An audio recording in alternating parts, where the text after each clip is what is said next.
3ஆம் சங்கீதத்தை எழுந்து நின்று 2 வசனம் தான். அது எப்பவுமே வாரம் சர்வீஸ் முடிஞ்ச உடனே சொல்கிற வார்த்தை தான்.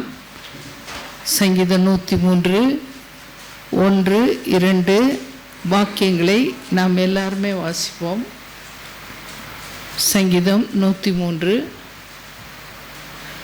1 2 எல்லாருமே வாசிப்போம். ஆங்கிலத்தில், கன்னடாவில், தமிழில் அவரவர்களுடைய ஜென்ம பாஷையில் அதை நீங்கள் வாசிக்கலாம்.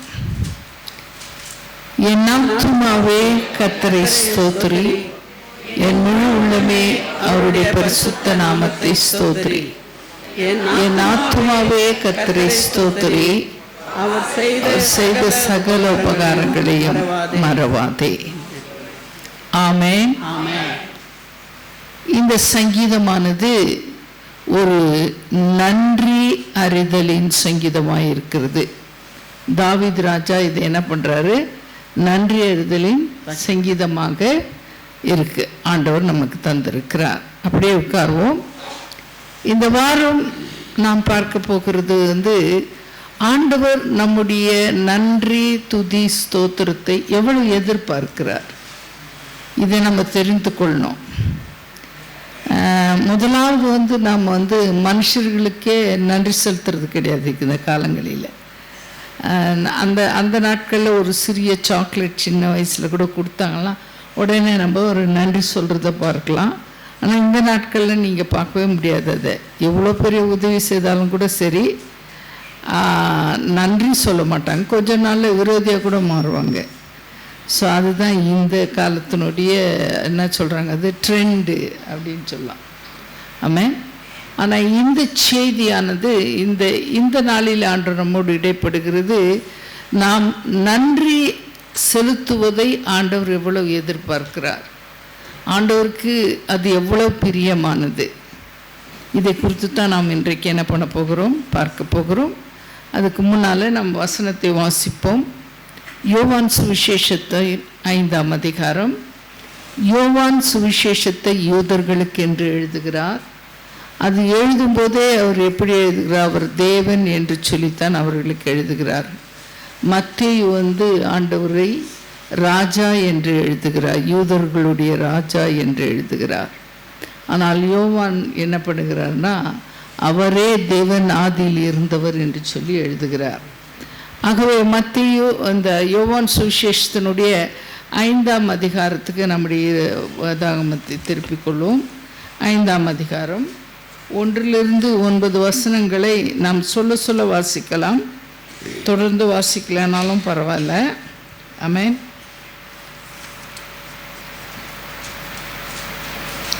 இங்கே ஒரு பெரிய அற்புதத்தை பற்றி இந்த சுவிசேஷ புஸ்தகம் நமக்கு சொல்லுகிறது.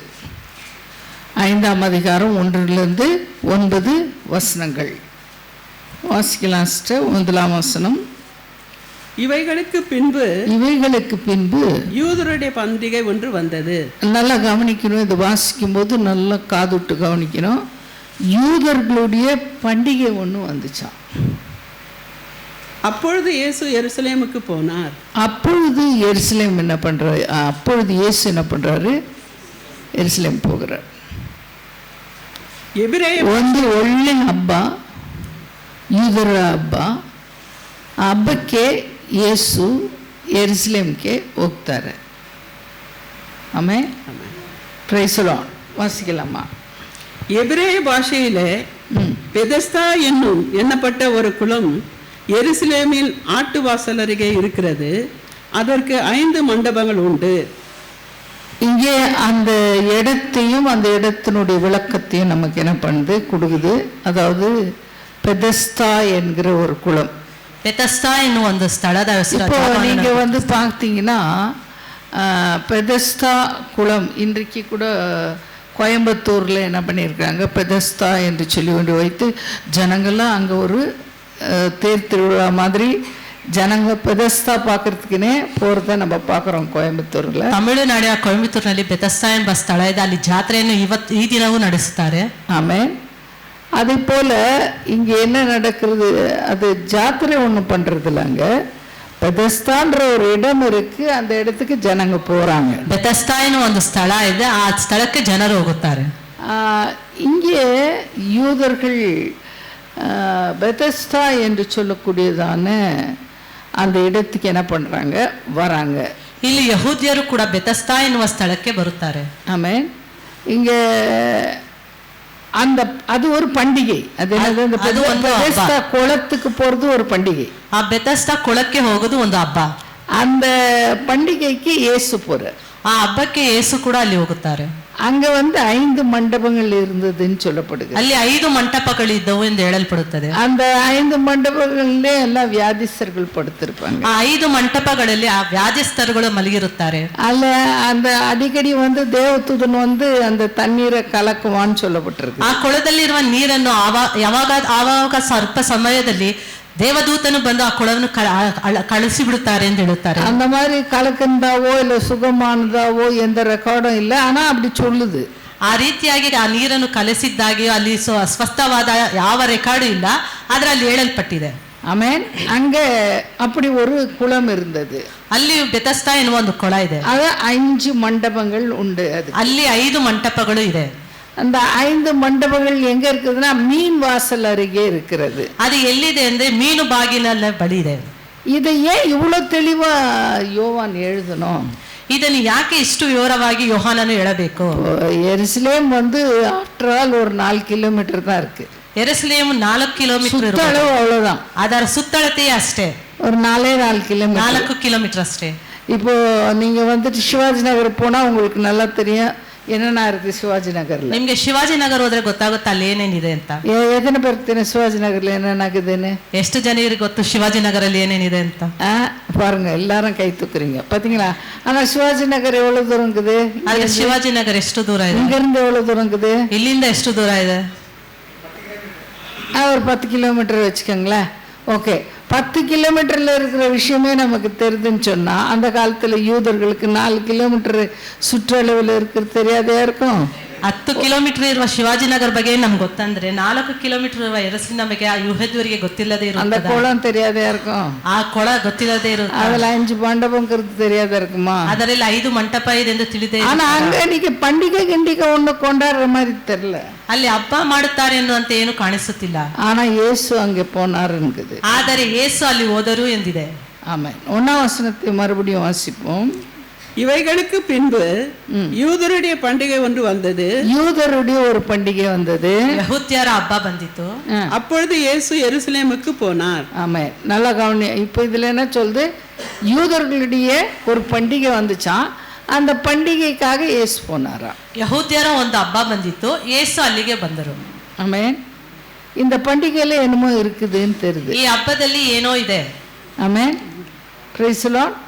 இப்போ யூதருடைய பண்டிகைன்னு சொல்லும்போது ஆண்டவர் கட்டளை கொடுத்த பண்டிகை கிடையாது இது. ಯಹೂದ್ಯರ ಹಬ್ಬ ಎಂದರೆ ದೇವರು ಆಜ್ಞೆ ಕೊಟ್ಟ ಹಬ್ಬ ಅಲ್ಲ ಇದು.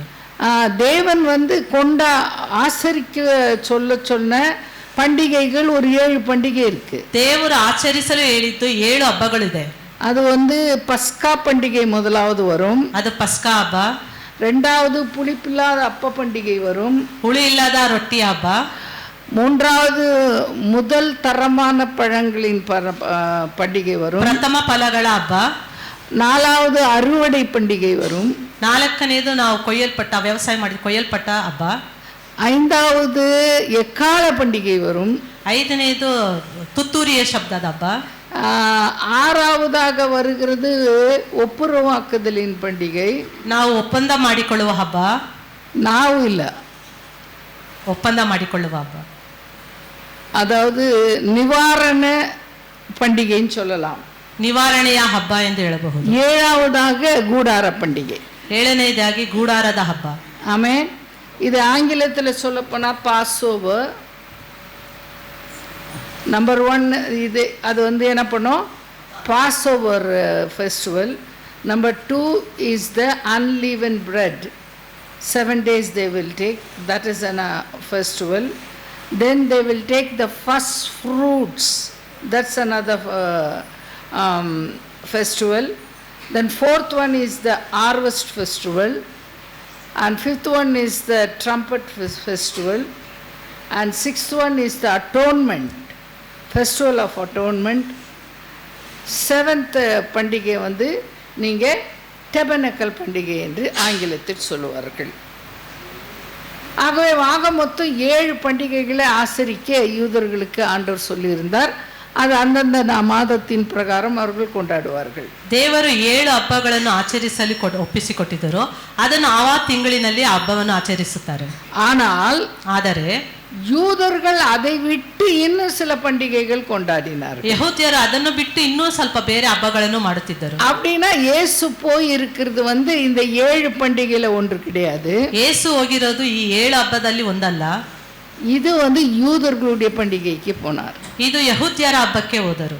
யூதர்களுடைய பண்டிகை நிறைய இருக்குது. அதில் மிக விசேஷமான ஒரு பண்டிகை என்றால் பூரிம் பண்டிகை. ಯಹೂದ್ಯರಲ್ಲಿ ಒಂದು ವಿಶೇಷವಾದ ಹಬ್ಬ ಇದೆ, ಅದು ಪೂರಿಮ್ ಹಬ್ಬ. ஆமென். அது verse 9 அந்த பகுதியில் 9ஆம் வசனத்தை வாசிங்க. உடனே அந்த மனுஷன் சுஸ்தமாகி தன் படுக்கையை எடுத்துக்கொண்டு நடந்து போனான். அந்த நாள் ஓய்வு நாளாயிருந்தது. அந்த நாள் ஓய்வு நாளாயிருந்தது. ஆமென். ಆ ದಿನವು ಸಬ್ಬತ್ ದಿನವಾಗಿತ್ತು. ஆண்டவராகிய இயேசுனுடைய ஊழிய காலத்திலே ஓய்வு நாள்ல வந்த ஒரே ஒரு பண்டிகை இந்த ஒரு பண்டிகை தான். ಯೇಸು ಜೀವಿಸಿದ ಕಾಲದಲ್ಲಿ ಸಬ್ಬತ್ ದಿನದಲ್ಲಿ ಬಂದ ಒಂದೇ ಹಬ್ಬ ಇದು. ஆமென். இந்த பண்டிகைக்கு தான் இயேசு அங்கே போனார். ಈ ಹಬ್ಬಕ್ಕೆ ಯೇಸು ಅಲ್ಲಿಗೆ ಹೋಗಿದ್ದರು. அப்போ ஏதோ அதுல விசேஷம் இருக்குன்னு அர்த்தம். ಆವಾಗ ಯಾವುದೋ ಒಂದು ವಿಶೇಷತೆ ಇದೆ. ஆமென். Praise the Lord சொல்லுங்க. Praise the Lord. Hallelujah. Hallelujah. ஆமென். நம்மெல்லாம் கிறிஸ்தவங்க நல்லா பண்டிகை எல்லாம் கொண்டாடுறது கிடையாது. ನಾವು ಕ್ರೈಸ್ತರು ಹಬ್ಬಗಳನ್ನು ಜಾಸ್ತಿ ಕೊಂಡಾಡುವುದಿಲ್ಲ. ஆமென். நமக்கு அதெல்லாம் ஆண்டவர் வைக்கல. ನಮಗೆ ಅದನ್ನೆಲ್ಲ ದೇವರು ಇಟ್ಟಿಲ್ಲ. ஆனால் யூதர்களுக்கு அதெல்லாம் இருந்தது. ಆದರೆ ಯಹೂದ್ಯರಿಗೆ ಅದೆಲ್ಲ ಇತ್ತು. ஆமென். இந்த பண்டிகை வரும்பொழுது இந்த யூதருடைய பண்டிகையாகிய பூரிம் பண்டிகை வரும்போது எல்லாரும் பெதஸ்தா குளத்துக்கு வந்துருவாங்க. ಈ ಪೂರಿಮ್ ಎಂಬ ಯಹೂದ್ಯರ ಹಬ್ಬ ಬರುವಾಗ ಎಲ್ಲರೂ ಬೆತಸ್ತಾ ಕೊಳಕ್ಕೆ ಬರುತ್ತಿದ್ದರು. ஆமென். அந்த குளத்துல வந்து அங்கே இருந்து அங்கே 5 மண்டபம் வேறு இருந்தது.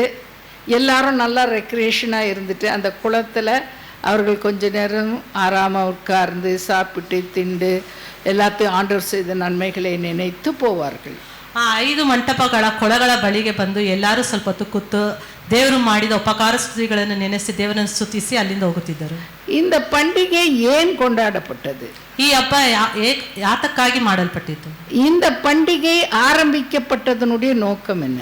ಈ ಹಬ್ಬ ಪ್ರಾರಂಭವಾಗಿದ್ದ ದೇವರ ಚಿತ್ತವೇನು? இந்த பண்டிகையானது எஸ்தர் நாட்களிலே கொண்டாடப்பட்ட பண்டிகை. ಈ ಹಬ್ಬವು ಎಸ್ತರ್ ದಿನಗಳಲ್ಲಿ ಕೊಂಡಾಡಲ್ಪಟ್ಟಿದ್ದ ಹಬ್ಬ. ஆமென். Praise the Lord.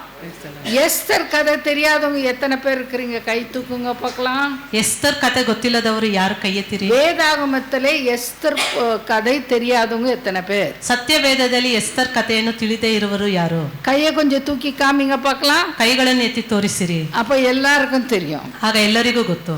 சரி, எஸ்தர் என்ன செய்தார்கள்? ಎಸ್ತರ್ ಏನು ಮಾಡಿದರು? சொல்லுங்க பார்க்கலாம். யாராவது ஒருத்தர் எஸ்தர் என்ன பண்ணாங்க?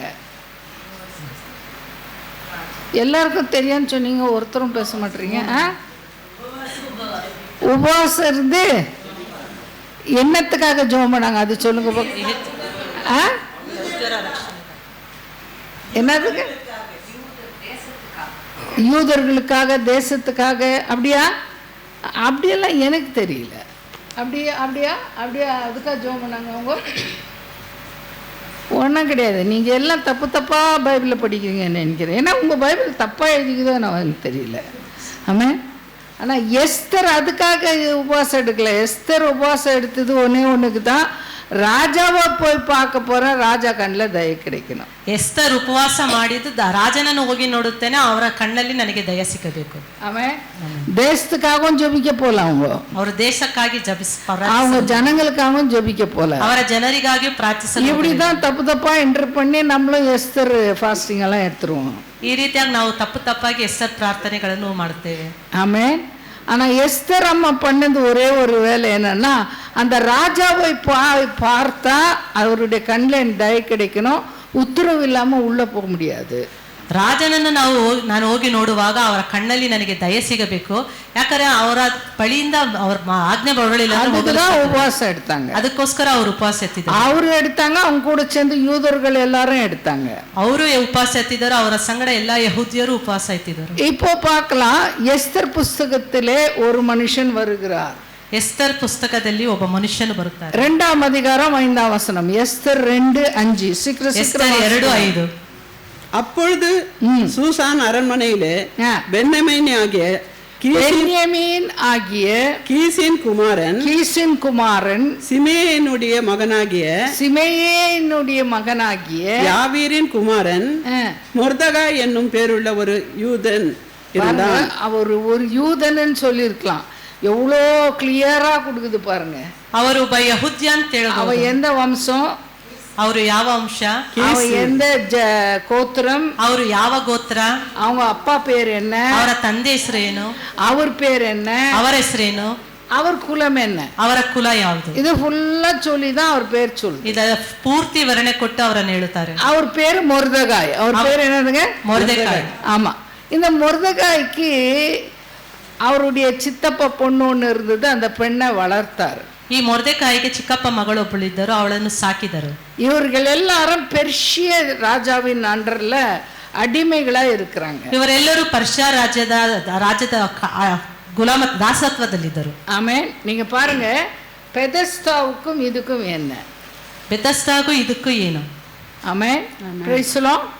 அந்த பெர்ஷிய ராஜ்யத்தினுடைய ராஜாங்கத்தில் இருந்தவர்கள். ಪರ್ಷಿಯಾ ರಾಜ್ಯದ ಆಳ್ವಿಕೆಯಲ್ಲಿ ಅವರಿದ್ದರು, ರಾಜ್ಯಾಂಗದಲ್ಲಿ. அதுல எசேக்கியேலும் மற்றும் மொர்தகாய் 2 பேரும் அந்த ராஜாவுடைய உத்தரவு பிரகாரம் ராஜ அரண்மனையிலேயே அரசாங்கத்திலேயே வேலை செய்தார்கள். எசேக்கியேல் ಮೊರ್ದೆಕಾಯಿ ಆ ರಾಜ அரசாங்கದಲ್ಲೇ ಅವರು ಕೆಲಸ ಮಾಡುತ್ತಿದ್ದರು. ஆமென். 3ஆம் அதிகாரம் 1ஆம் வசனத்தை வாசிங்க.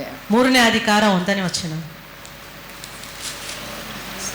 இந்த நடபடிகளுக்கு பின்பு ராஜாவாகிய ஆகாஸ்வேரு அம்மொத்தேகாவின் குமாரனாகிய ஆமான் என்னும் ஆகாசியனை மேன்மைப்படுத்தி தன்னிடத்தில் இருக்கிற சகல பிரபுக்களுக்கு. படிக்கும் போது நீங்க ரொம்ப கவனமா கவனிச்சுக்கணும். ஏன்னு சொன்னா வேதத்தை கவனித்தால் தான் நமக்கு ஒரு சத்தியம் புரியும். ஆமென். மறுபடியும் 3ஆம் அதிகாரம் 1ஆம் வசனம் தெளிவா வாசிங்க சிஸ்டர். ஓதுவாக கவன கொட்டு கேளுங்க. இந்த நடபடிகளுக்கு பின்பு ராஜாவாகிய அகஸ்வேரு அமிதாவின் குமாரனாகிய ஆமான் என்னும் ஆகாசியனை மேன்மைப்படுத்தி தன்னிடத்தில் இருக்கிற சகல பிரபுக்களுக்கும் மேலாக அவனுடைய ஆசனத்தை உயர்த்தி வைத்தான். இந்த இவர் யாருங்க? ஆகான். இவர் யாருங்க? ஆகான். இவன் ஆகான், இவன் ஆகாகியன். ಇವನು ಆಗಾನ್, ಇವನು ಆಗಾಗ್ಯನು. அவன் வம்சம் ஆகாகியன். ಅವನ ವಂಶ ಆಗಾಗ್ಯನು. 2ஆம் வசனம் வாசிச்சுன்னு போங்க. ஆகையால் 4 வரலாம் வாசிங்க சிஸ்டர். ஆகையால் ராஜாவின் அரண்மனை வாசலில் இருக்கிற ராஜாவின் ஊழியக்காரர் எல்லாரும் ஆமானை வணங்கி நமஸ்கரித்து வந்தார்கள். அவனுக்கு இப்படி செய்ய வேண்டும் என்று ராஜா கட்டளையிட்டு இருந்தான். பாத்தீங்களா? இப்ப நல்லா கவனிக்கலாம். ಅವನ நல்ல தலை உயர்த்தி வைத்திருக்கான். ಆಮಾನನ್ನು ತಲೆ ಉಯರ್ಸಿ ನಿಲ್ಲಿಸಿದ್ದಾರೆ. பெரிய ஸ்தானத்துல வந்துட்டான், ದೊಡ್ಡ ಸ್ಥಾನದಲ್ಲಿದ್ದಾನೆ. அதனால அவர் போகும்போது வரும்போதெல்லாம் கீழே வேலை செய்றவங்க அத்தனை பேரும் அப்படி தலை வணங்க வேண்டும். ಅವನು ಹೋಗುವಾಗಲೂ ಬರುವಾಗಲೂ ಅಲ್ಲಿ ಸೇವೆ ಮಾಡುವವರೆಲ್ಲರೂ ಅವನಿಗೆ ತಲೆ ಬಗ್ಗಿಸಿ ನಮಸ್ಕರಿಸಬೇಕು. ஆமென். வாசிங்க. ஆனாலும் மொர்தெகாய் அவனை வணங்கவும் இல்லை, நமஸ்கரிக்கவும் இல்லை. இது பாத்தீங்களா எப்படி இது? ஆமென். எல்லாரும் வணங்குனாங்க, மொர்தெகாய் மாத்திரம் என்ன பண்ண மாட்டாரு? எல்லாரும் ನಮಿಸುತ್ತಾರೆ, ಆದರೆ ಮೊರ್ದೆಕಾಯಿ ಮಾಡುವುದು. வணங்குறதுனாக்கா இப்படி ராஜ கட்டளை. இது எந்த காரியம்? அது ராஜ கட்டளை. ஆமென். ராஜா அந்த ஆமானை வணங்கும்படியாய் கட்டளையிட்டு இருந்தார். ರಾಜನು ಆಮನನ್ನು ನಮಿಸಬೇಕೆಂದು ಆಜ್ಞೆ ಕೊಟ್ಟಿದ್ದರು. ஆனால் மொர்தெகாய் அதை என்ன பண்ண முடியல, அவன் செய்யவே இல்லை. ಮೊರ್ದೆಕಾಯಿ ಅದನ್ನು ಮಾಡவே ಇಲ್ಲ. ஆமென். இப்படி செய்யாது இருக்கிறது யார் கவனத்துக்கு வந்துச்சு? ஆமான் கவனத்துக்கு வந்துச்சு. கதை சொல்லிட்டு இருக்கேன், கவனிக்கலாம். ನಾನು ಕಥೆ ಹೇಳುತ್ತಿದ್ದೇನೆ, ಕೇಳಿಸಿಕೊಳ್ಳಿ. ஆமென். இந்த கவனம் வந்துச்சு. ஆமென். ஆமென்.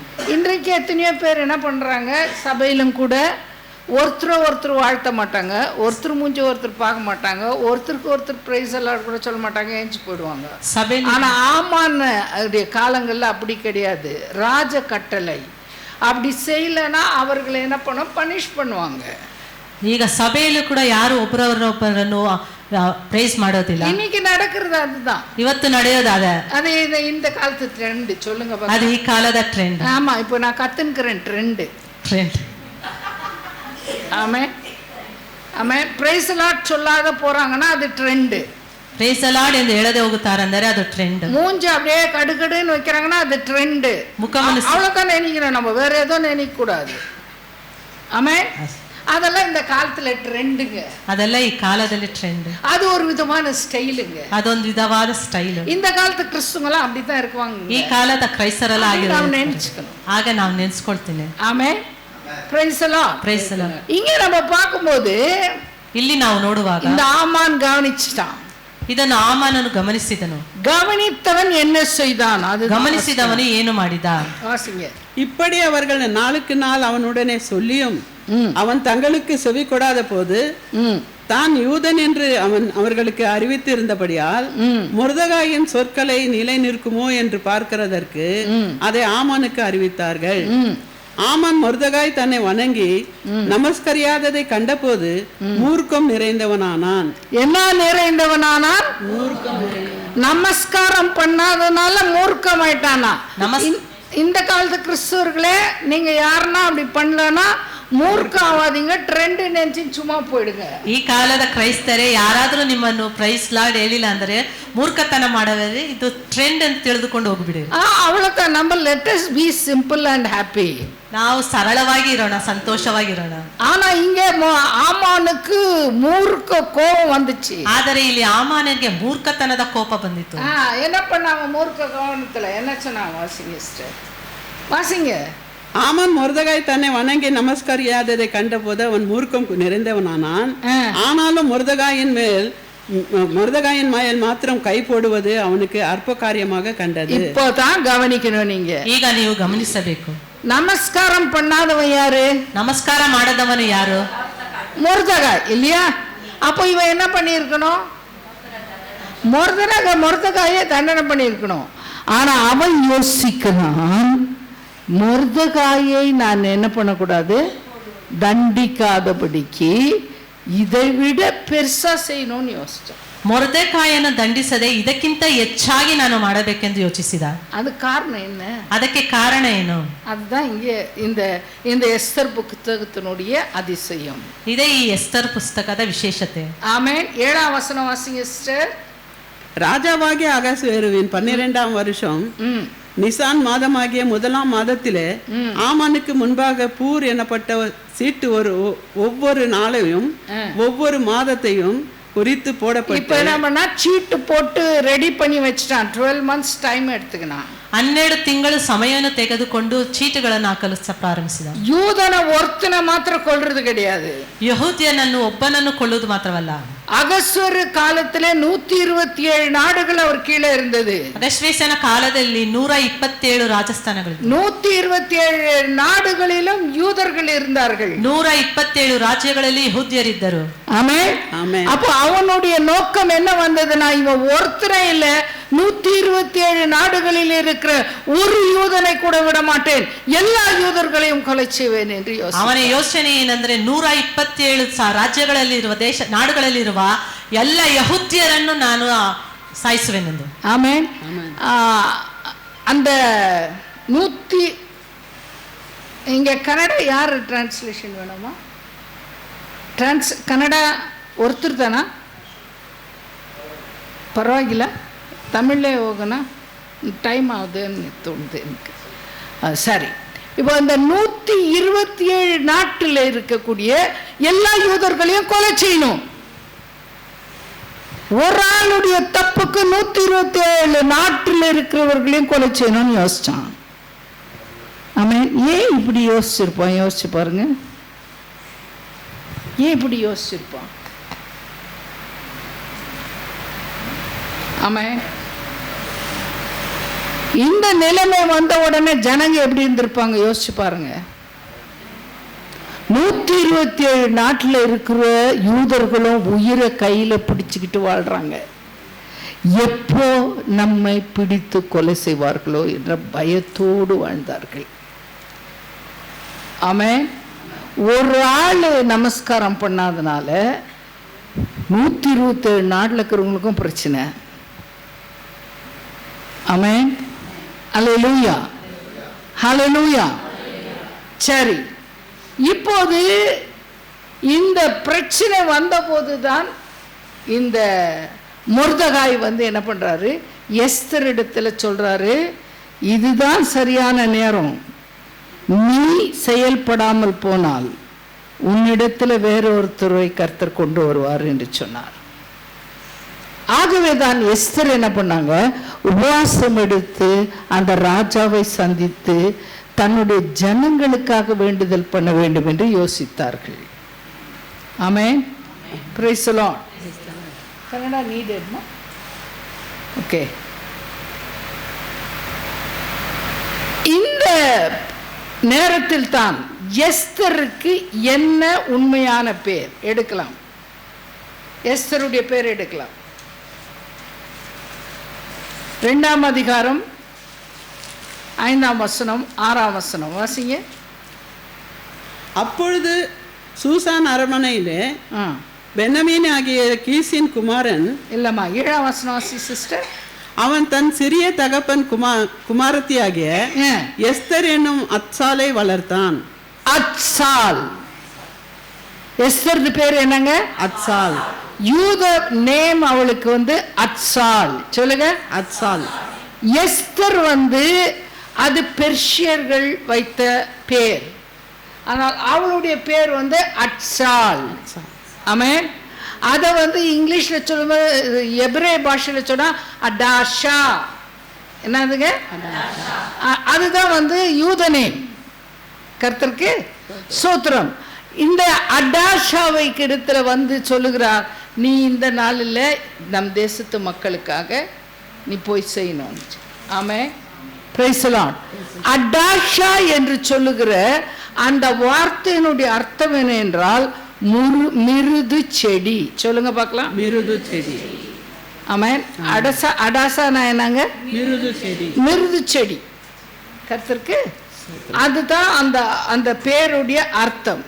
கர்த்தருக்கு ஸ்தோத்திரம். அல்லேலூயா. இந்த எஸ்தர் புஸ்தகத்துல நீங்க பார்த்தீங்கன்னா தேவன் என்கிற வார்த்தையே வராது, கர்த்தர் என்கிற வார்த்தையே அந்த புத்தகத்தில் கிடையாது. இந்திய தேசம் 2 முறை அந்த புத்தகத்தில் எழுதப்பட்டிருக்குது. ஆமென். இந்தியா அப்போ அங்க இருந்தது, அவர் கைகளிலே இருந்தது, பெர்ஷியருடைய கையிலே இருந்தது. எஸ்தர் ராஜாத்தி இந்திய தேசத்துக்கும் ராணியாக இருந்தவங்க. ஆமென். Praise the Lord. இப்போ இந்த அடாஷா என்று சொல்லப்படுகிற இந்த மிருது செடி, சொல்லுங்க பார்க்கலாம். மிருது செடி. இந்த அம்மா பேர் என்ன? இந்த அம்மா பேர் என்ன? அத்சால். அடாஷா. அதனுடைய அர்த்தம் என்ன? மிருது செடி. அப்போ என்ன? மிருது செடி. அழகான பேரு. என்ன பேரு? மிருது செடி. ஆமென். Praise the Lord. அல்லேலூயா. இந்த மிருது செடியை கர்த்தர் தெரிந்து கொள்ளுகிறார். சொல்லுங்க. இதை சகரியாவுக்கு ஆண்டவர் வெளிப்படுத்துகிறார். சகரியாவின் புஸ்தகம் 1ஆம் அதிகாரம் 8ஆம் வசனம் வாசிங்க. சகரியாவின் புஸ்தகம் 1ஆம் அதிகாரம் 8ஆம் வசனம்.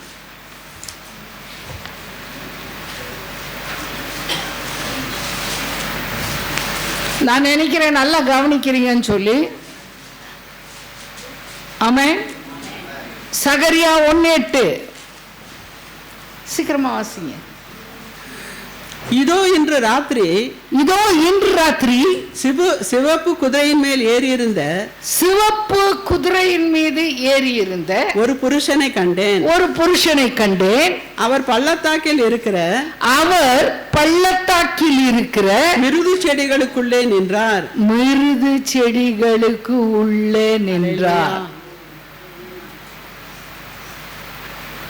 மறுபடியும் சொல்கிறேன். அடாஷா என்றால் மிருது செடி. சகரியாவுக்கு ஆண்டவர் வெளிப்படுத்துகிறார், அந்த மிருது செடிக்குள்ளே இருந்தவர் சேனைகளின் கர்த்தராகிய இயேசு கிறிஸ்து. கரங்களை தட்டி கர்த்தரை மகிமைப்படுத்துமா? எஸ்தர் ஒருவளாய் ஜெயிக்கவில்லை, அவளுக்குள்ள சேனைகளின் கர்த்தராகிய இயேசு வருகிறார். சேனைகளின் கர்த்தர் அல்ல, சேனைகளின் கர்த்தராகிய இயேசு கிறிஸ்து. மீண்டும் ஒரு வசனம் வாசிக்கலாம். அந்த சகரியாவின் புஸ்தகம் 1ஆம் அதிகாரம் 8ஆம் வசனம். இதோ இன்று ராத்திரி சிவப்பு குதிரையின் மேல் ஏறியிருந்த ஒரு புருஷனை கண்டேன். அவர் அந்த புருஷன் இயேசு. அடுத்து அவர் பள்ளத்தாக்கில் இருக்கிற மிருது செடிகளுக்குள்ளே நின்றார். அவர் பள்ளத்தாக்கு என்று சொன்னால் தாழ்த்தப்பட்ட நிலைமையில் இருந்த மிருது செடியான் எஸ்தருக்குள்ளே இறங்கி வந்தார். ஆமென்.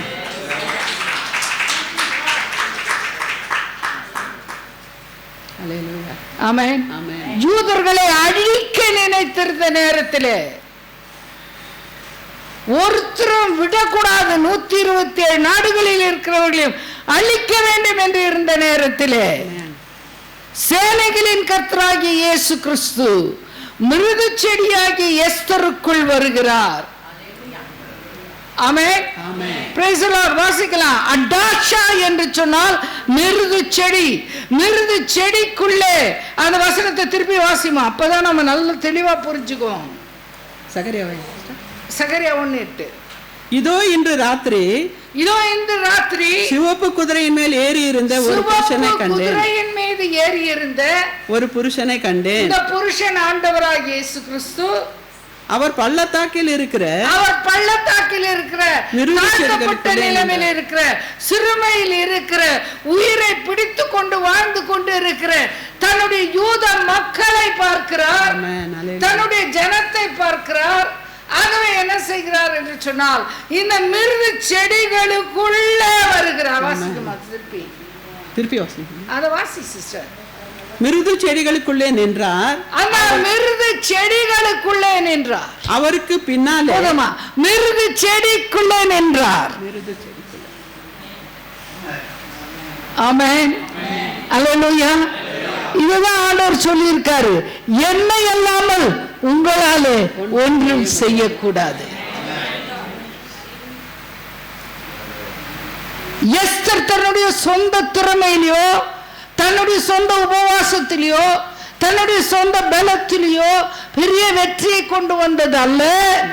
அவளுக்குள்ள இறங்கி வந்த சேனைகளின் கர்த்தராகிய இயேசு கிறிஸ்து என்கிற புருஷன் அவளுக்குள்ள இருந்து ஜெயத்தை கட்டளையிட்டார்.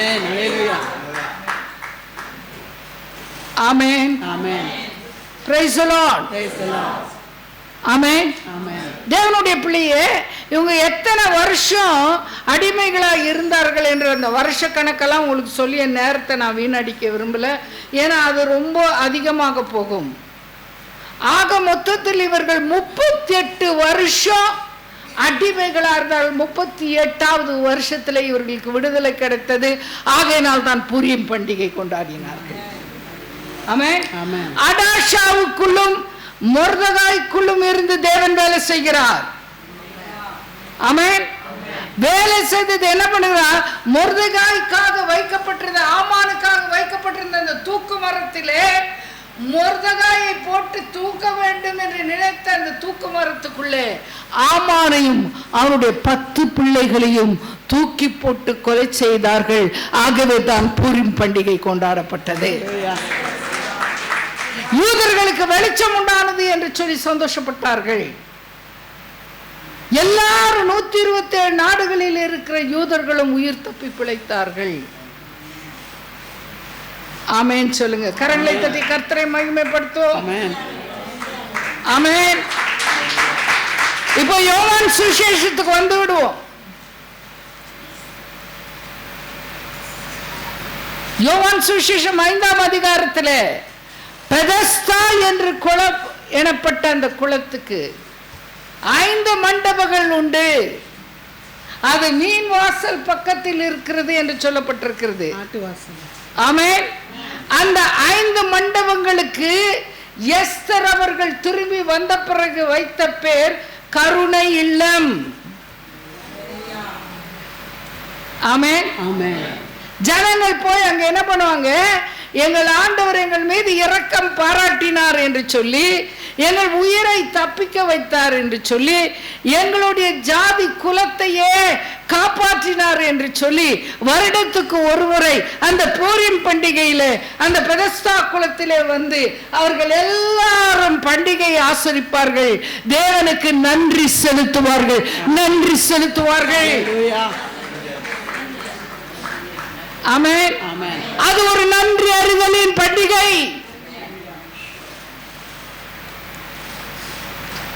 அல்லேலூயா. ஆனால் காலம் போக போக என்ன ஆயிடுச்சுன்னு சொன்னா, ஆமென் சொல்லுங்க, நம்ம கிறிஸ்துவங்கெல்லாம் ஒரு மாதிரி ஜனங்க. கிறிஸ்துவங்க எப்படிப்பட்டவங்க, யூதர்களுக்கும் கிறிஸ்துவங்களுக்கும் ரொம்ப பெரிய வித்தியாசம் கிடையாது, எல்லாம் ஒரே மாதிரி தான். ஆமென். கொஞ்சம் அப்படியே இப்போ வந்துனே இருக்கும்போது அவங்களுக்கு இஷ்டமான ஒரு தியாலஜி பண்ணிடுவாங்க. ஆமென். இப்போ நம்முடைய டேவிட் இருக்கிறார், அவர் வந்து ஆண்டவருடைய பிரசங்கத்தை பிரசங்கித்து கொண்டிருக்கிறார். பிரசங்கித்து கொண்டு விட்டு ஒரு வியாதிஸ்தர் மீது கை வைத்து ஜபிக்கிறாருன்னு வச்சுக்கோங்களேன், அந்த வியாதி சுகமாயிடுது. அப்படி சுகமான உடனே அவருக்கு ஒரு பேர் வச்சிருவாங்க, குணமாக்குகிற பாஸ்டர். என்ன பாஸ்டர்? எங்கன்னா அந்த மாதிரி பைபிள் இருக்குதா?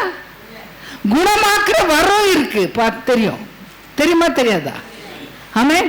ஆனா கிறிஸ்துவங்களுக்கு எதையும் கொஞ்சம் மாத்தி பேசுறதும் மாத்தி யோசிக்கிறது ரொம்ப இஷ்டம். ஆமென் சொல்லுங்க. அல்லேலூயா. எதிர்காலத்தை பத்தி ஏதாவது சொல்லிட்டாங்கன்னு வச்சுக்கோங்களேன், அவங்களுக்கு ஒரு பேர் வச்சிருக்காங்க, அந்த பாஸ்டர் கிட்ட போனா நல்ல தீர்க்க தரிசனம் சொல்லுவாரு.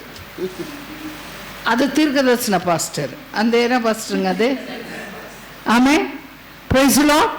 குழந்தையே இல்லை, அவர்கிட்ட போங்க, அவர் ஜெபம் பண்ணார்னா குழந்தை உண்டாகும். கடைசியில் பார்த்தா அவர் குழந்தைய உண்டாக்குகிற பாஸ்டர். ஆமென். ஒரே ஒரு பாஸ்டரை இத்தனை பாஸ்டரா மாற்ற முடியும் நம்ம ஜனங்களால. ஆமென். அதே மாதிரி தான் இவர்கள் என்ன பண்ணாங்கன்னா, அந்த குளத்துக்கிட்ட போய் ஆண்டவருக்கு நன்றி செலுத்துகிறதை மறந்து விட்டு எல்லாரும் ஒரு ஒரு ஒரு சின்ன கதையை சொல்ல ஆரம்பிச்சிட்டாங்க. இந்த குளத்துல இறங்குனா சுகம் கிடைக்குது, இந்த குளத்துல இறங்குனா ரெக்கார்டே கிடையாது, அந்த குளத்துல இறங்கி யாரும் சுகமா இருந்து. ஆமென். அல்லேலூயா. அல்லேலூயா. அந்த குளத்துக்கு ஏன் பெதஸ்தா என்று பெயர்? பெத் என்றால் வீடு, அடாசா என்று சொன்னால் அது எஸ்தருடைய பெயர். அல்லேலூயா. பெத் அடாசா தா பெதஸ்தா. அல்லேலூயா. அல்லேலூயா. எஸ்தர் காலத்திலே தேவன் யூதர்களை விடுவித்த அந்த விடுதலையின் நாள். அல்லேலூயா. தேவனுடைய பிள்ளையே, கர்த்தரை கொண்டாடி துதிக்க வேண்டிய தேவ ஜனங்கள், ஆமென், இந்த தண்ணி கலங்குனா அந்த அற்புதம் நடக்குதுன்னு காத்துக்கிறவங்கள மாறிட்டாங்க. ஆமென். இப்போ அந்த அழகான பெதஸ்தா என்ன இருக்குதுன்னு சொன்னா, எல்லா வியாதிஸ்தர்கள் இருக்கிறாங்க. இதுலயே ஒரே ஒரு ஆளை மாறுப்பாருங்களேன். ஆமென். கையும் வராது காலம் வராது, அவனை தூக்கின்னு வந்து என்ன பண்ணிட்டு இருப்பாங்க, அங்க போட்டிருப்பான். அவனுக்கு ஒரு வெளியே போகணும். யோசிச்சு பாருங்க, யார் அவனை கொண்டு போவாங்க? நல்லா யோசிங்க. இப்போ நீங்க போய் பாருங்க, அருமையான அருவி, என்னது ஒரு அருவி இங்க கிட்ட இருக்கு, என்னது ஏன்னா அந்த ஒரு ரிவர் ஒன்று வருதுங்க. என்னப்பா? தர்மபுரி, ஒகேனக்கல். என்ன அழகான அருவி. ஆமென். ஆனால் யாருக்கு நான் போகிறதுக்கு இஷ்டங்குதா? போகிறாங்க, போகாதே இல்லை. ஆனால் நம்ம மாதிரி ஆளுங்களுக்கு போகிறதுக்கு என்ன பண்ணல, பிடிக்க மாட்டேங்குது. ஏன்னு சொன்னால் அவ்வளோ அழுக்கு. அங்கேயே குடிச்சிட்டு பாட்டிலுங்களை போட்டு ஒடிச்சு வச்சுக்குது. அங்கேயே எல்லா விதமான அசுத்தம் நடக்குது. பக்கத்தில் மீனை வேற கழுவி கொடுக்குறான், மீனை வேற வறுத்து கொடுக்குறான். விளங்குச்சிங்களா உங்களுக்கு? அல்லேலூயா. பெதஸ்தாவுடைய நிலைமை அப்படிதான் இருந்தது. வியாதிஸ்தர்களை கொண்டு வந்து அப்படியே போட்டு போயிடுவாங்க. ஆமென். எந்த காலத்தில் அதை நீர் கலக்குச்சோ தெரியல, எப்போ யார் ஏறுகுனாங்க, யார் சுகமானாங்க, ஒரு ரெக்கார்டும் கிடையாது. ஆனால் அதை நம்பின்னு உட்காந்து நின்றாங்க எல்லாரும். ஆமென். கிறிஸ்தவர்களே, ஆண்டவர் உன்னை ரட்சித்ததை விட ஒரு பெரிய அற்புதம் உலகத்தில் உண்டா? ஆமென். உன் ஜெபத்தை கேட்டு அவர் எத்தனை செய்திருக்கிறார். ஆனால் இன்றைக்கு ஏன் பெதஸ்தா குலத்தில் உட்கார்ந்து கொண்டிருக்கிற அந்த முடவனை போல இருக்கிறாய்? ஆமென். இந்த செய்தி அதுக்கு தான் ஆண்டவர் நம்மத்தில் கொண்டு வருகிறார். ஏனென்றால் அன்றைக்கு யூதர்கள் கர்த்தர் செய்த நன்மைகளை மறந்தார்கள். இன்றைக்கு கிறிஸ்தவர்கள் கர்த்தர் செய்கிற நன்மையை மறந்து அவரை துதிக்கிறதுக்கு பதிலாக இந்த அற்புதம் வேண்டும், அந்த அற்புதம் வேண்டும், இங்கே கலக்கும் அங்கே கலங்கும் என்று காத்து கொண்டிருக்கிறார்கள். அதை நினைவுபடுத்தத்தான் இயேசு அங்கே திரும்பி வந்தார். ஆமென். அவருடைய ஆரம்ப கால ஊழியம் அது. ஆமென். அவர் அங்கே வருகிறார். வந்து பார்த்தா அவரே எதிர்பார்க்கல பெதஸ்தா அந்த மாதிரி இருக்கும். ஆமென். எவ்வளவு வருத்தப்பட்டிருப்பார் யோசிச்சு பாருங்க. அடாஷாவோடு நின்று விடுதலை கொடுத்தவர் மாம்சத்திலே அந்த குலத்தின் இடத்துக்கு வருகிறார். அல்லேலூயா. அங்கே வந்தபோது பார்த்தால் அசுத்தம் நிறைந்த இடமாய் இருக்கிறது. ஆமென்.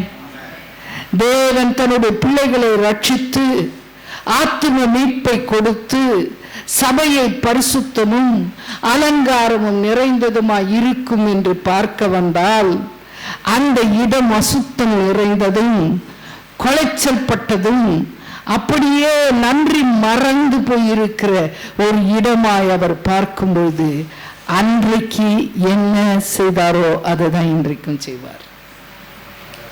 ஆமென். அல்லேலூயா. அல்லேலூயா. Praise the Lord. ஏன் இவன் எல்லாரையும் சாவடிக்கணும்னு நினைச்சான் சொல்லுங்க பார்க்கலாம் இப்போ? ஆமென். கடைசியில் இந்த வசனத்தை நான் கன்க்ளூஷன் செய்கிறேன். கர்த்தர் ஆமென். அல்லேலூயா.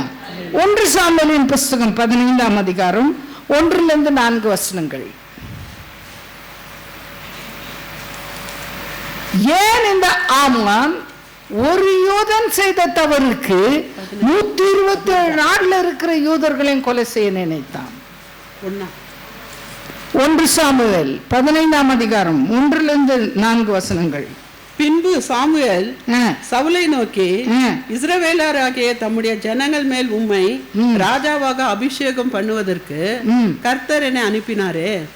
இப்போதும் கர்த்தருடைய வார்த்தைகளின் சத்தத்தை கேளும். சேனைகளின் கர்த்தர் சொல்லுகிறது என்னவென்றால், இஸ்ரவேலர் எகிப்திலிருந்து வந்தபோது அமலேக்கு அவர்களுக்கு வழிமறித்த செய்கையை மனதிலே வைத்திருக்கிறேன். இப்ப பாத்தியா, நல்லா கவனிக்கலாம். சவுல் ராஜா ஆன உடனே தீர்க்க தரிசனமாய் பேசப்படுகிற வார்த்தை சாமுவேல் பேசுகிறார். ஆமென். ஆமென். அவர்கள் வழியில வரும்போது இந்த அமலேக்கியன் அவர்களுக்கு என்ன கொடுக்கல? தண்ணி கொடுக்கல, அந்த வழியில போக விடல. ஆகவே சவுலே, நான் ஒரு கட்டளை உனக்கு கொடுக்கிறேன். வாசிங்க சிஸ்டர். சேனைகளின் கர்த்தர் சொல்லுகிறது என்னவென்றால், இஸ்ரவேலர் எகிப்திலிருந்து வந்தபோது அமலேக்கு அவர்களுக்கு வழிமறித்த செய்கையை மனதிலே வைத்திருக்கிறேன். இப்போது மனசுல வச்சு நின்றாராம். சொல்லுங்க பார்க்கலாம். மனசுல வச்சு. நம்ம ஆண்டவர் எவ்வளவு சீக்கிரம் மறக்கிறது இல்ல. மனசுல வச்சிருந்தாரு. ஆமென். தன் பிள்ளைகளுக்கு ஏதாவது செய்துட்டு அது மனசுல வச்சுன்னு இருப்பாரு. அல்லேலூயா. இதுக்கெல்லாம் நீங்க கையை தட்டணும். அந்த கையை எதுக்கு கொண்டாடுறீங்க? வீட்டில் வச்சுட்டு வந்துருங்க. ஆமென். ஆமென். இன்றைய செய்தி என்ன தெரியுமா? நன்றி செலுத்தாது இருக்கிறத பற்றி தான் செய்தியே. அல்லேலூயா. கையும் அசைய மாட்டேங்குது, காலும் அசைய மாட்டேங்குது, வாயும் அசைய மாட்டேங்குது. ஆமென். அல்லேலூயா. கர்த்தருக்கு மகிமை உண்டாகட்டும். மனதில் வைத்திருந்தார். சொல்லுங்க பார்க்கலாம். தன்னுடைய பிள்ளைகளுக்கு யாராவது எதையும் செய்துட்டாருன்னா அப்படியே அதை மனதில் வைக்கிறாராம் கர்த்தர். ஆமென். அவர் தான் சொல்றார், நான் அந்த மனசுல வச்சுக்கிறேன். எங்க வச்சுக்கிறேன்? எனக்கு தெரியும் எப்போ என்ன செய்யணும்னு. ஆமா, என்னவா செய்யுமா? இப்போதும் நீ போய், இப்போது நீ போர், ராஜாவை ஏற்படுத்திட்ட, இப்ப நீ போ. அமலேக்கை மடங்கடித்து, அமலேக்கை மடங்கடி, அவனுக்கு உண்டான எல்லாவற்றையும் சங்கரித்து, அவனுக்கு உண்டான எல்லாவற்றையும் சங்கரித்து போடு. அவன் மேல் இரக்கம் வைக்காமல், அவன் மேல் இரக்கம் வைக்காத, புருஷரையும் ஸ்திரீகளையும் பிள்ளைகளையும். அது எவ்வளவு வருத்தமான விஷயம் பார்த்தீங்களா? யோசிச்சு பாருங்க. புருஷனையும் விடாத, பெண்களையும் விடாத, பிள்ளைங்களை கூட விடாதனாரு. அவ்வளோ கடினமான தேவனா? அது என்னத்துக்குன்னு சொல்லி இன்னொரு நாள் எப்போது செய்திருந்தா நான் உங்களுக்கு கொடுக்குறேன். வாசிமா. புருஷரையும் ஸ்திரீகளையும் பிள்ளைகளையும் குழந்தைகளையும் மாடுகளையும் ஆடுகளையும் ஒட்டகங்களையும், ஆடு மாடு ஒட்டகம் கழுதைகளையும் கொன்று போட கடவா, எல்லாத்தையும் கொன்னுட்டு வாடா அப்படின்னாரு. என்னத்த பண்ணிட்டு வாடானாரு? என்ன செய்திருக்கணும்? என்ன பண்ணிருக்கணும்? சவுல யார் ராஜாவாக்கி இருக்கிறது? இப்ப கர்த்தர் தான் சொல்றார், போய் கொலை பண்ணிட்டு வந்துருன்னு. என்ன பண்ணா? ஆமே, அவர் சொல்றார், கொஞ்சம் கூட என்ன பண்ணாத, இரக்கம் காட்டாத. என்ன காட்டாத? இரக்கம் காட்டாத. அல்லேலூயா. இப்படி நம்ம ஆளுங்களுக்கு சொல்லிட்டாருன்னு வச்சுக்கோங்களேன். ஆமே, அதுக்கு ஒரு 3 நாள் பாஸ்டிங் போடுவாங்க. ஆண்டவரே, நீங்க அப்படி சொல்லியிருக்க கூடாது ஆண்டவரே, அவங்க ரொம்ப நல்லவங்க ஆண்டவரே, ஏதோ தெரியாம செஞ்சுட்டாங்க, கொஞ்சம் இறக்கம் காட்டாண்டவரே அப்படின்னு சொல்லி ஒரு 3 நாள் பாஸ்டிங் போட்டு அவர் இறங்குவாருன்னு. அவர் இறங்க மாட்டார்.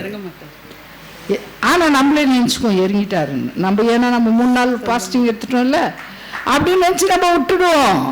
அல்லேலூயா. ஆனா ஆண்டவருக்கு தெரியும் வேற ஆளை எழுப்புறதுக்கு. ஆமென். வாசிமா. அப்பொழுது சவுல் இதை ஜனங்களுக்கு அறியப்படுத்தி தெலாமையிலே அவர்களை தொகை பார்த்தான். அவர்கள் 2 போதும், இவ்வளவுதான் கட்டளை. ஒருத்தரும் விடாத, ஆட விடாத, மாட விடாத, பெண்ணை விடாத, பிள்ளைகளை விடாத, ஒருத்தரும் விடாத, எல்லாத்தையும் மடங்கடித்து போடு. என் ஜனம் வரும்பொழுது அவர்களுக்கு எதிராக அவன் நின்றான், அவனை விடாத அப்படின்னு சொன்னார். ஆமென். அல்லேலூயா. சவுல் செஞ்சாரா? ஏன் செய்யல? செஞ்சார் மறிக்குது. அதான் என்னத்தை பூர்ணமா செய்யல, அதான் சொல்லுங்க. ஆடு மாடை பத்தி எல்லாம் ஆண்டவர் கவலைப்படல. ஆடு மாடெல்லாம் வேற விஷயம். ஆமே. அல்லேலூயா. அல்லேலூயா. ஒருத்தர் கூட விடாதன்னு சொன்னாரு. ஆனா இவன் என்ன பண்ணி இருக்கிறான் பார்க்கலாமே. 1 சாமுவேல் 15:8-9 வசனங்கள். அமலேக்கியரின் ராஜாவாகிய ஆகாப். அதுக்குதான் நான் சொன்னேன், நான் நினைக்கிறேன் உங்க பைபிள் வேற எழுதிக்குதுன்னு எனக்கு தோணுது. உங்களுக்கு பாரு, ஆடு மாடு கதை தெரியுது, மனுஷன் கதை தெரிய மாட்டேது. ஏன் பைபிள்ல அதெல்லாம் இருக்கு? வேணும்னா என் பைபிள் வாங்கிக்கோங்க. ஆமா. 1 சாமுவேல் 15:8-9. அமலேக்கியரின் ராஜாவாகிய ஆகாகை உயிரோடு பிடித்தான். ஜனங்கள் யாவரையும் பட்டே கருக்கினாலே சங்காரம் பண்ணினான். ஜனங்கள் யாவரையும் சங்காரம் பண்ணா. சிஸ்டர் வாசிங்க சிஸ்டர் திருப்பி ஒரு. சவுலும் அமலேக்கியரின் ராஜாவாகிய ஆகாகை. ஆகாக் நல்லா கவனிக்கணும். இதுதான் நீங்க எஸ்தர் புஸ்தகத்துல வாசிச்சீங்க. ஆமான் எனக்குரிய ஆகாகியன். ஆமென். ஆமென். ராஜவம்சத்தை சேர்ந்தவன். கர்த்தருக்கு ஸ்தோத்திரம். இங்க நம்ம பார்க்கிறோம், சவுல் என்ன பண்றாரு சொல்லு? ஆகாகியனாகிய ராஜாக்களை மாத்திரம் விட்டுட்டு ஜனங்களெல்லாம் கொண்டு போட்டான். சொல்லுங்க, ஆண்டவர் அப்படி சொன்னாரா? ராஜாங்களை விட்டுருங்க, மிச்சங்களெல்லாம் அடிங்க அப்படின்னு சொன்னாரு? இல்லையே. ஆமே, எல்லாரையும் போடுன்னு தான் சொன்னாரு. எல்லாரையும் என்ன பண்ண? போட்டு தள்ளிடுனாரு. என்னது? ஆமே, அல்லேலூயா. எப்படி ஆண்டவர் எங்க அம்மா, ஐயோ, அல்லேலூயா, பிரைஸ் தி லார்ட், அல்லேலூயா. வாசிமா வாசிமா. சவுலும் ஜனங்களும் ஆகாகையும் ஆடு மாடுகளில் முதல் தரமானவைகளையும் இரண்டாம் தரமானவைகளையும் ஆட்டுக்குட்டிகளையும் நலமான எல்லா அதுல வேற முதல் தரம் ரெண்டாம் தரம் இதெல்லாம் வேற பிரிச்சு வச்சுட்டான். ஆமென், அல்லேலூயா. அவர் சொல்றது ஒண்ணு, இவன் செய்யறது ஒண்ணு. அவர் சொல்றது ஒண்ணு, செய்யறது ஒண்ணு. வாசிக்கலாம். 16ஆம் அதிகாரம் 1 சாமுவேல் 16:14.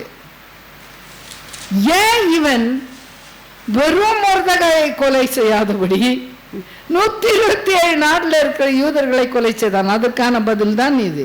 கர்த்தருடைய ஆவி சவுலை விட்டு நீக்கினார். கர்த்தரால் விரட்டப்பட்ட ஒரு பொல்லாத ஆவி அவனை கலங்க பண்ணி கொண்டிருந்தது. கீழ்ப்படியாமல் போகும்போது the spirit of divination will come upon you. ஹல்லேலூயா. எப்ப ஆண்டவர் சொல்றத கீழ்ப்படுகிறது இல்லையோ அப்போது ஆட்டோமேட்டிக்கா நீ பில்லி சூனியம் சேரோனா மாறிடுவ.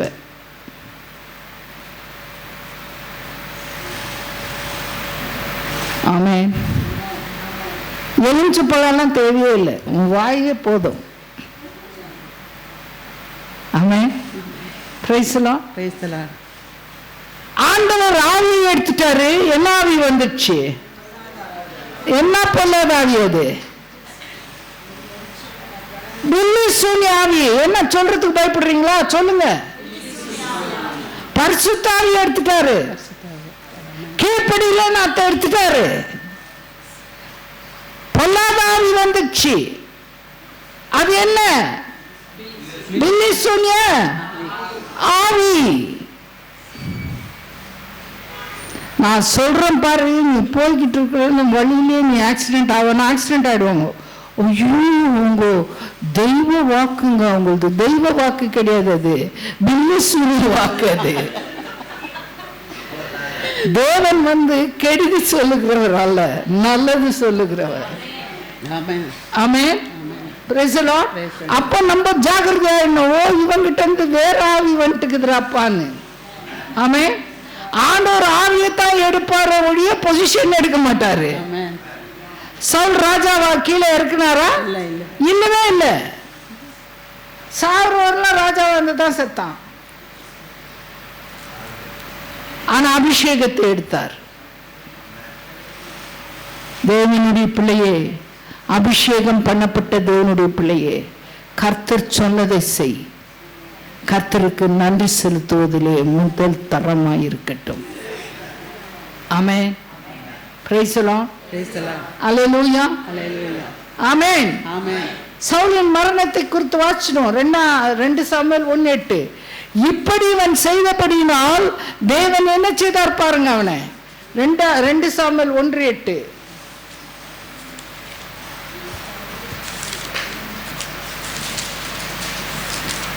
Second Samuel chapter 1 verse 8. அப்பொழுது அவர், நீ யார் என்று என்னை கேட்டார். நான் அமலேக்கியன் என்று சொன்னான். அவர் என்னை நோக்கி, நீ என் அண்டையில கிட்ட வந்து நின்று என்னை கொன்று போடு. பாத்தீங்களா? அடிச்சு அவனே அம்ப மேல போட்டு நெஞ்ச கொடுத்தாலும் சாவு வரல. ஒரு அமிலேக்கியன் அந்த பக்கம் போறான், அவனை கூப்பிடுறான். அமிலேக்கியன் தெரியாது அவருக்கு. நான் உயிர் பாதியா அப்படியே குற்றுயிரா நிக்கிறடா, அப்படியே குத்தி போடுறான் என்னன்னு சொன்ன குத்திட்டான் அவன். அவன் யார் என்று சொன்னால் எந்த ஒரு மனுஷனை எந்த ஒரு ஜாதியை இல்லாமல் செய் என்று தேவன் சொன்னாரோ அந்த ஜாதியை விட்டதபடினாலே அதே அமிலேக்கினால் கொலை செய்யப்பட்டார் சவுல். ஆமென். ஆண்டவர் விட்டுடுன்னு சொல்றதை விட்டுடு. ஆண்டவர் செய்யாதன்றதை செய்யாத. இதை செய்யனா செய். ஆமென். அல்லேலூயா. இல்லைன்னா அவனே உனக்கு தொல்லையா மாறிடுவான். இதுதான் உண்மை. எத்தனை பேர் இந்த அனுபவத்தில் போயிருக்கோம்? நீங்க ஆண்டவர் சொல்லு நம்ம செய்யாத இருந்தாலும் வச்சுக்கோங்க, கடைசியில் அதுதான் நமக்கு தொல்லை. வேற எந்த தொல்லையும் தேவையில்லை. ஆமென். Praise the Lord. அல்லேலூயா. அல்லேலூயா. ரட்சிக்கப்பட்ட தேவனுடைய பிள்ளையாகிய உன்னையும் என்னையும் பார்த்து கர்த்தர் இது வேண்டானா விட்டுரு, இங்க போகாதன்னா போகாத, இது செய்யாதன்னா செய்யாத. அல்லேலூயா. அல்லேலூயா. அப்பதான் எல்லாம் கரெக்டா அமையும். ஆமென்.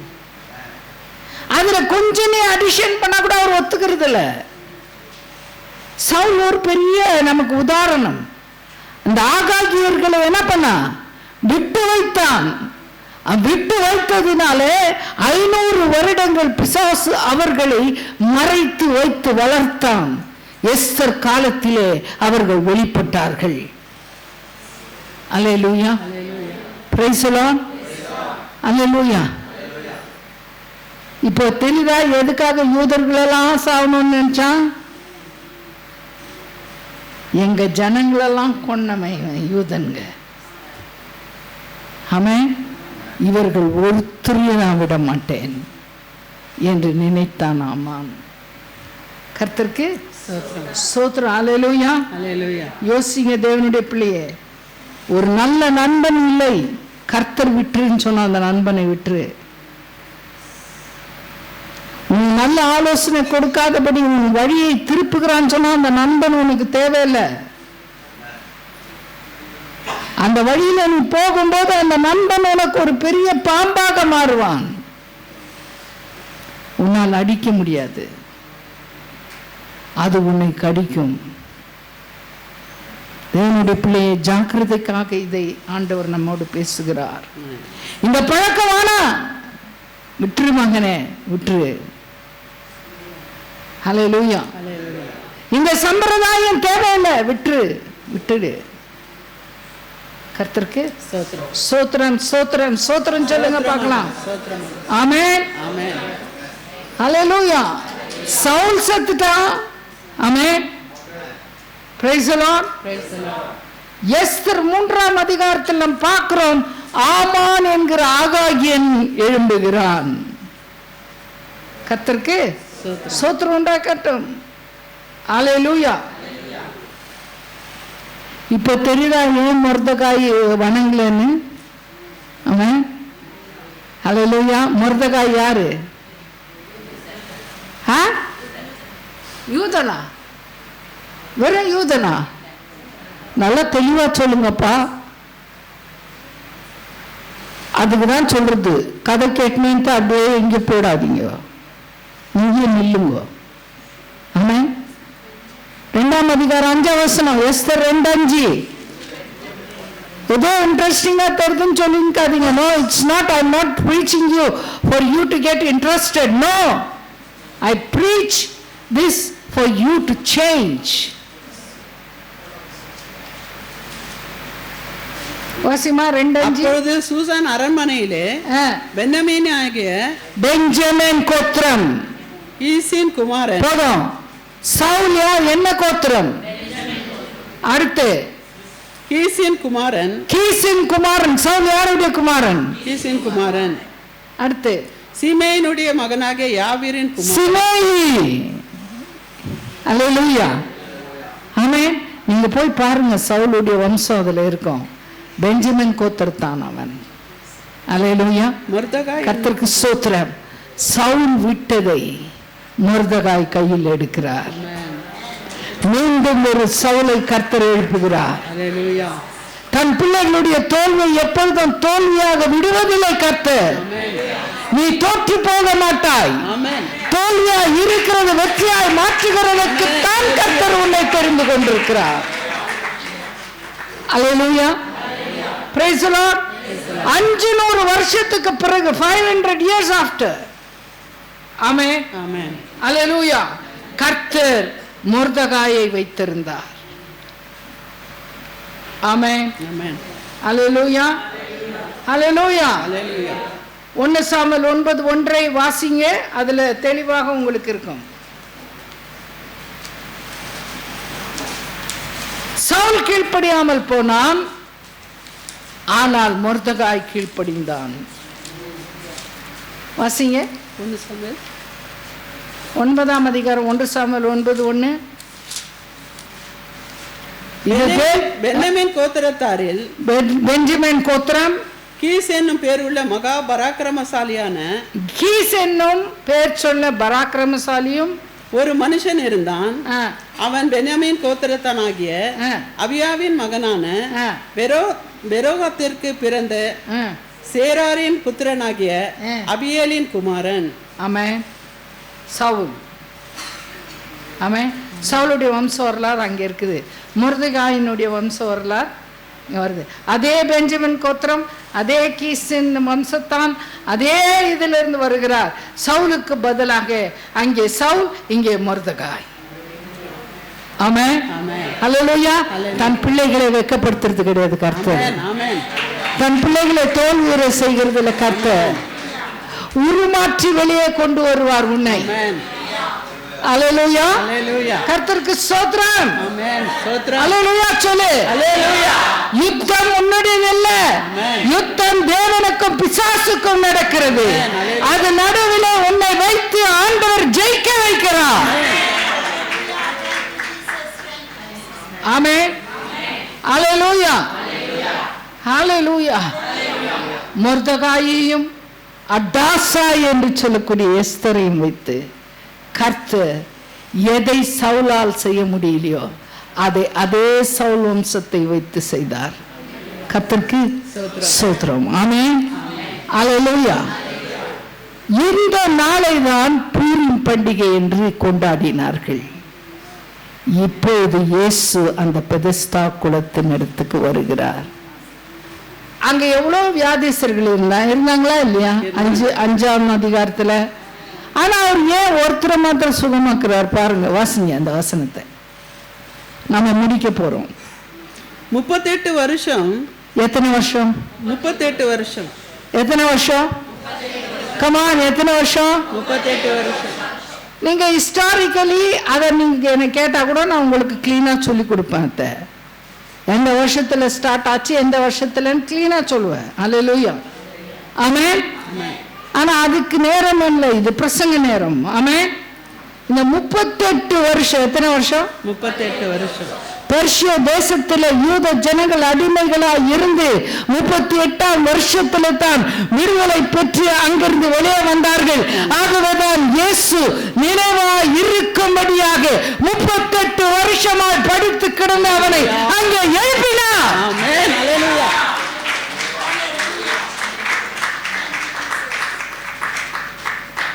ஆமென்.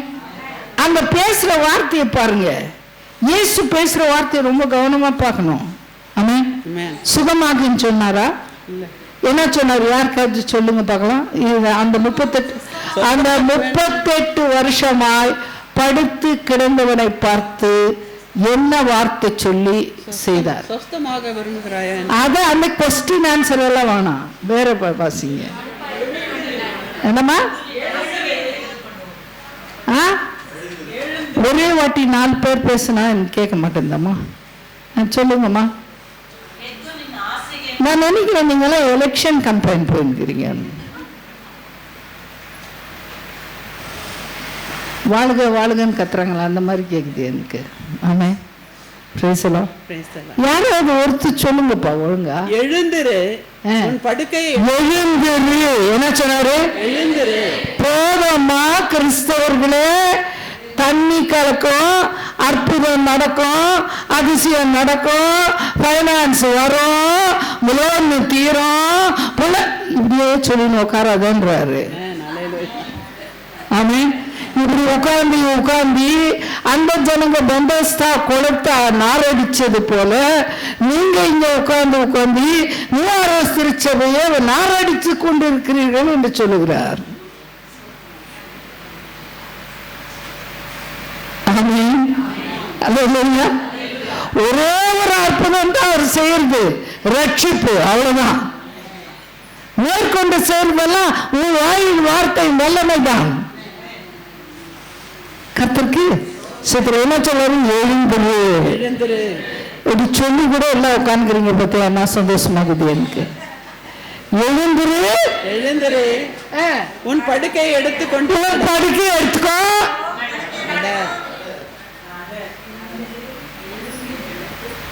நான் சொல்லியா நீங்க எல்லாம் வந்து எலெக்ஷன் கேம்பெயின் போயிருக்கிறீங்கன்னு. ஆமா, இதை நீங்க நிறுத்த மாட்டீங்க. எழுந்துரு, உன் படுக்கையை எடுத்துக்கொண்டு நட. ஆமா, கன்னடால சொல்லுமா, அதை செய்ய வாசிமா கன்னடால. அசோக் பிரதர் நீங்க வாசிக்கிறதா வாசிங்க. ஆமென். ಎದ್ದು ನಿನ್ನ ಹಾಸಿಗೆ ಕಂಫರ್ಟಬಲ್ ಹಾಸಿಗೆ போட்டு படுத்துக்கிறியம்மா. ஆமென். அல்லேலூயா. நானும் ஜெபிக்கிறேங்க, அப்படி ஜெபிக்கிறேன், ராத்திரிலாம் ஜெபிக்கிறேங்க. அல்லேலூயா. ஆனா மாற்றம் வர மாட்டேங்குது. என்ன மாற மாட்டேன்றாங்க. நான் தான் பெதஸ்தா குளத்துல பெட் போட்டு படுத்துக்கிறேன்.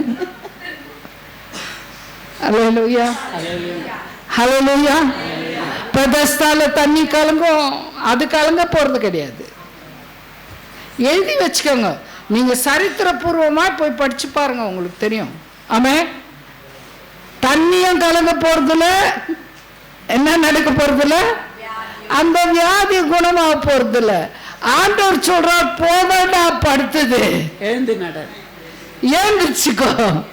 என்ன சொல்றாரு, அன்றைக்கு எழுந்து ஓடி வந்தாயே, ஜீவன் பேய்த்துக்குள்ள ஓடி வந்தாயே, உன் ஜீவனை காப்பாற்றினேனே, பிசாசின் கையிலிருந்து உன்னை விடுவித்தேனே, இருளின் ஆதிக்கத்திலிருந்து விடுவித்தேனே, பழக்க வழக்கங்களிலிருந்து உன்னை விடுவித்தேனே. எழுந்திரு, உன் படுக்கை எடுத்துக்கொண்டு நட. 38 வருஷமா பெர்ஷியாவில் படுத்து கிடந்த உன்னை அதாஷா என்ற மிருகு செடிக்கு மத்தியில் இறங்கி வந்து உங்களை விடுதலையாக்கி ஜீவரட்சகத்தை கொடுத்து உங்கள் சத்துருக்களை கொலை செய்து உங்களை மீட்டுக் கொண்டு வந்த இந்த தேவனை பற்றி சொல்ல எழுந்துக்க. ஓடு, படுக்கை எடுத்துக்கொண்டு என்ன பண்ணு, நடு நடு. என்ன சொல்லு, என்னை பின்பற்றி வா என்று சொல்லுகிறார். அல்லேலூயா.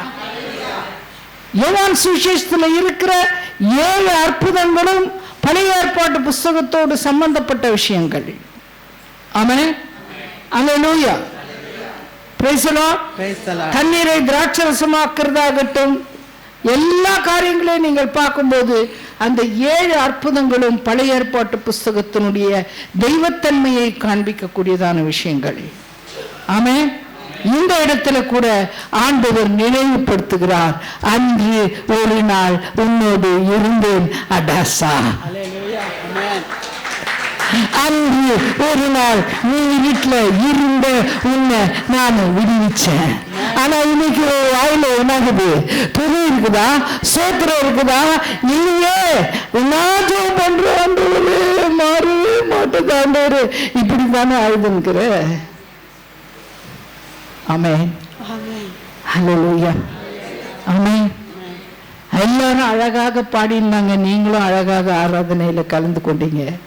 ஒவ்வொரு ஞாயிற்றுக்கிழமை வரும்பொழுதும் ஆராதிக்கப்படத்தக்கவர் அவர், துதிக்கப்படத்தக்கவர் அவர்.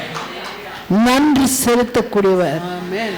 நன்றி ஆராதனை ஆண்டவருக்கு செலுத்துவதற்கு அவர் தகுதி உள்ளவராக இருக்கிறார். ஆமென். ஏனோ தானோ என்று பாடுகிறது அல்ல, ஏனோ தானோ என்று துதிக்கிறதும் அல்ல. தேவனுடைய பிள்ளை, இன்றைக்கு ஆண்டவர் உன்னை பார்த்து சொல்லுகிறார், போதும் நீ அமர்ந்தது, போதும் நீ எதிர்பார்த்து கொண்டிருக்கிறது, பொய்யான காரியங்களை நம்பிக்கொண்டு உன் வாழ்க்கையை நீ நாசமாக்குகிறது போதும். அல்லேலூயா. ஆண்டவர் சொல்லுகிறார், எழுந்திரு. ஆமென். படுக்கை என்பது என்ன தெரியுமா? நாம வாழுகிற விதம். ஆமென். நான் ரட்சிக்கப்பட்டுட்டேன், பரலோக கேரண்டி. சொல்லுங்க, பக்கத்தில் இருக்கிறவங்களுக்கு சொல்லின்னு வாங்க, கொஞ்சம் எல்லாரும் பரலோகம் கேரண்டி. இன்னைக்கு கண்ணை முன்னா நேரா இயேசு பார்த்தல தாங்குவேன். ஆமாம். அல்லேலூயா. கண்ணை முன்ன பிறகு தான் தெரியும் எங்க போறேன்னு. ஆமாம். கேரண்டி. என்னவா? என்ன? நான் ரட்சிக்கப்பட்டேன். ஆமாம். ஆண்டவர் ஒன்று பார்த்து, என்னம்மா கேரண்டி உனக்கு? அல்லேலூயா. நான் சொல்றது ஒண்ணுமே நீ செய்யறதில்ல, என் பின்னாலேயும் வர்றதில்ல, உனக்கு எனக்கு இடத்துல டைமே இல்லை, கேரண்டி வேறியா இதுல? ஆமே. Price the Lord. தேவனுடைய பிள்ளையை, இன்றைக்கு நம்மை ஆண்டவருக்கு ஒப்பு கொடுப்போம். ஆண்டவர் கிரியை செய்வார். கண்களை மூடுவோம். வலது கரத்தை உடைத்து ஆண்டவரிடத்தில் சொல்லுவோம், நன்றி ஆண்டவரே. எப்பேற்பட்ட இருளான வாழ்க்கையில் என்னை வாழ்ந்திருக்கிறாய் யோசிச்சுப்பார். எப்பேற்பட்ட வாழ்க்கையிலிருந்து கர்த்தர் என்னை விடுவித்துக் கொண்டு வந்திருக்கிறார். மறுத்து போய் விடுவேனோ என்று உயிரை பிடித்துக் கொண்டு வாழ்ந்தார்கள் யூதர்கள். அந்த நேரத்தில் தான் இயேசு இறங்கி வந்தார். நானும் கூட அந்த மாதிரிதான். எங்க ஓடி வெளிகிறது என்று தெரியல, யாரிடத்தில் போய் பதில் கேட்பது என்று தெரியல.